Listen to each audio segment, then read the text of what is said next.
What's up, the Coinmonks fam? And today's video is really important as we go in deep into the USDT, the Tether, and we have seen some really bad news around Tether and how it is unsecure. So today is we are gonna look into that and research it whether it's good or not. So hedge funds shorting or do not specifically.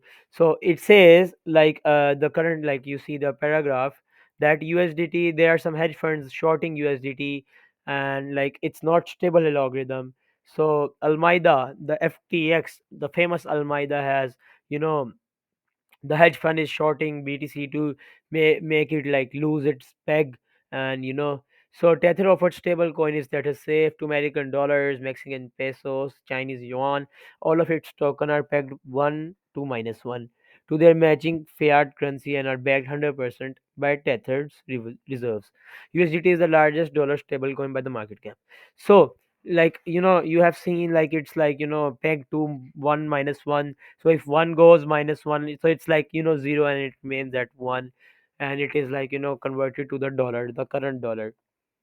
So Tether processed like 7 billion redemptions, which averaged 10% of if its total assets, which made barely impact on any USDT price. So after even like minus 19% of total reserves, the programming of Tether is done since the peg is done, it doesn't even had a shit to it, and it was like safe. So is Tether been always safe? What is Tether? So Tether has a fair share of her during its journey. Major criticism in 2017, where there was several articles on Tether, how they changed their white paper and research paper was published, and then after that, when Tether there is a change it into the stable coin, it like the white paper was really changed and all that. So currently, when there's so much accumulation on Tether, it usually depegs to my point 0.99 something.